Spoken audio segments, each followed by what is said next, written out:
Hi, Doctor. You'd said when God saw that it was good, you read that as potentially, well, it might be better than nothing. And the story in Genesis, it's bracketed by days, which aren't necessarily literal days, yom, the original word, but it's also bracketed by, and he saw it was good, at the end of the day. So my question is there something more profoundly happening there between this profundity of speaking into existence, the way, the start is, to this observation, this seeing that it's good? And is God modeling consciousness? Is there a little more there for us to grapple with? Okay, so more for us to grapple with in what way? In the sense that we have this insight of speaking things forth, but you'd also commented on consciousness as until something's observed, or until it's seen. So when God sees that creation was good, is there kind of this bracketing between the bringing forth through through the word, through Jesus? Okay, that's good. I see what you mean. Okay, well, I think what that is that so it's perfectly reasonable from an archetypal and psychological perspective to consider the idea of the word equivalent to the spoken truth. I mean, Christ makes that claim in the New Testament, that he's the truth, right? And embodied. And so then logically you can derive from that the idea that if things are spoken into being through truth, then they're good. And so yeah, I think that association exists. And I think I also think that's in some sense the deepest claim of faith. I believe that because I think you have to make a decision in your life, as far as I can tell, and I think Kierkegaard knew this more clearly than anyone else I've ever read, and that is that if being is good, then an honest relationship with being also has to be good. And then if you have an honest relationship with being, then you're going to speak the truth. And then I think what you have to decide is that if you speak the truth, then what happens is good, regardless of what happens. And that's the rub of faith, and I think that's something that Kierkegaard wrestled with, And I'm trying to think if I can provide an example about that, and easily and quickly. Well, I guess it's partly because you can live your life two ways. You can use your language to manipulate. You can use your language as a tool to get what you want. But the problem with that is that assumes that you know what you want and that you're right. And that's a problem because there's lots of things you don't know. And if you get what you want, you may find A, that you didn't really want it, and B, that you're not the person that started the journey towards that. That happens a lot to people, especially when they use their language in a manipulative way. And so the alternative seems to be, and I think this is one of the lessons, for example, that's laid out in the movie Pinocchio, which happens to be a kind of archetypal favorite of mine, is that part of the act of faith, let's say, and I wouldn't say Christian faith necessarily, I would say faith in being itself is the decision. It's like the decision that God is good. The decision is, there's no better way to bring better being into being than to speak the truth. And I do think that's echoed. I think that's a very wise observation. I think that's echoed in that first story. First of all, the act of speech, and second, the observation that the consequence was good. So yeah. Thank you.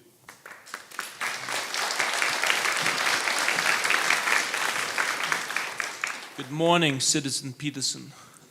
First, I have a bunch of questions and I want to have them answered immediately. Like, you have a post on Quora in which you encourage all children to incur skateboarding injuries.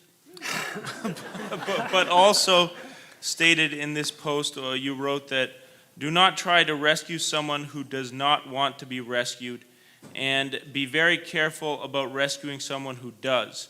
And can you reconcile this with what you stated about transcendent morality and the heroic impulse that I guess men are supposed to be born with?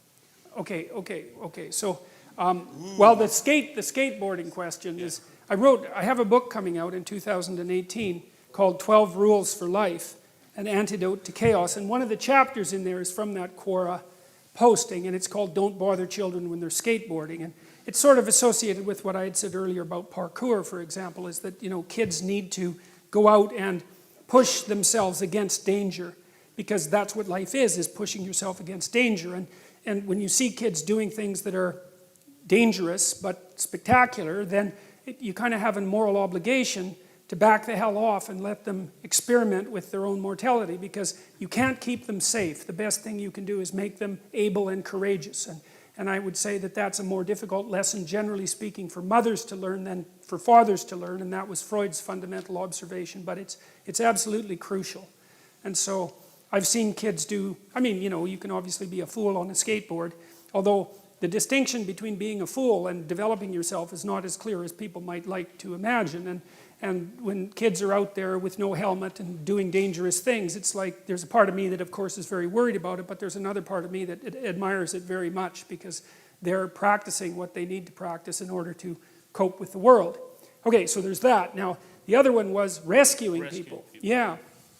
Well, I got this partly from Carl Rogers, because Rogers he's a clinician, a very famous clinician, and he was a Christian missionary to begin with, but he didn't end up that way. But he was very interested in the utility of listening as a means of redemption, essentially. And listening, by the way, is if you have someone that you know that has a problem, the best thing you can often do is listen to them, if they're actually trying to communicate, because people configure themselves through speech. And most people can't think, and I don't mean that in a mean way. I mean the way they think is by talking, and they can't talk unless they have someone to talk to.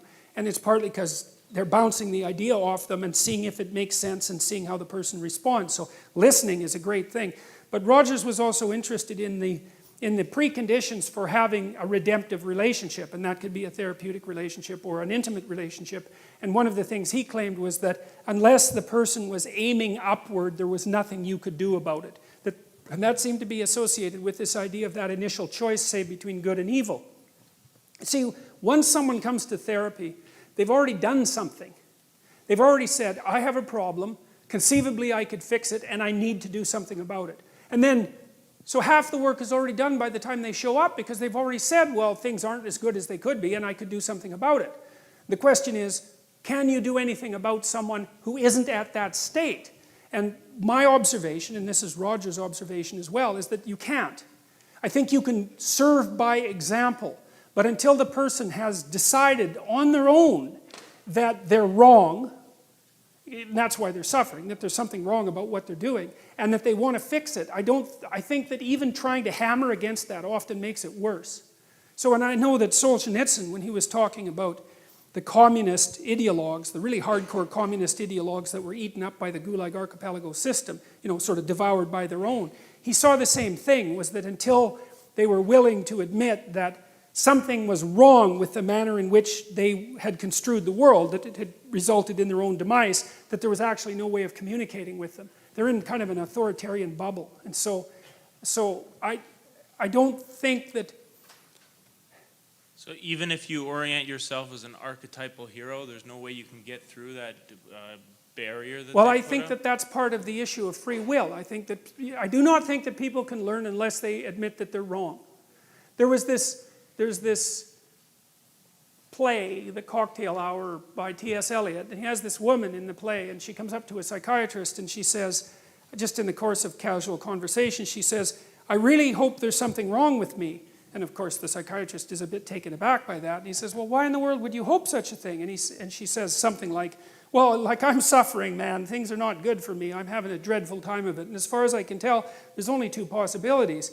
Either the world in its essence is conspiring against me and I'm doomed, because what am I going to do about the world? Like, it's just built into the structure of reality, or I'm doing something wrong. So I'm really hoping that I'm doing something wrong, because if I am, then maybe I could fix it and I'd stop suffering. And it's something like that. And see, it's also, I think that if your life isn't what it could be and you're suffering, then it seems to me that that should be sufficient evidence that you don't know enough.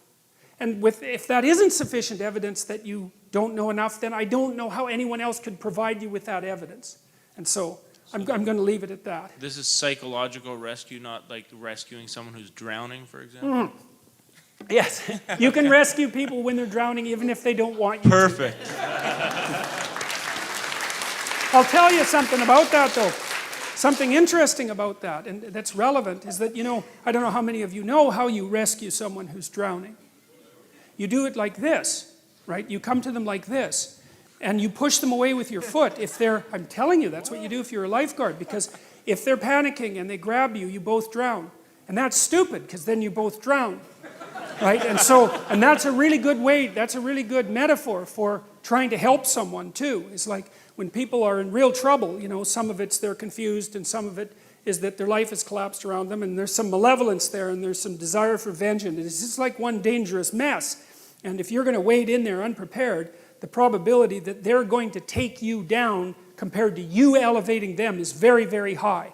You know, because you don't even know what your damn psychological stability rests on. You might be saying just because you're lucky and surrounded by sane people, that doesn't mean that you have the psychological wherewithal to really pull someone up from the depths of the underworld, especially if they've also got one foot in hell. So you should bloody well be careful about doing that kind of thing. It's hubristic to attempt it, and I would definitely caution people very carefully about trying to rescue someone who doesn't want to be rescued. It's very dangerous activity, and it can easily be counterproductive.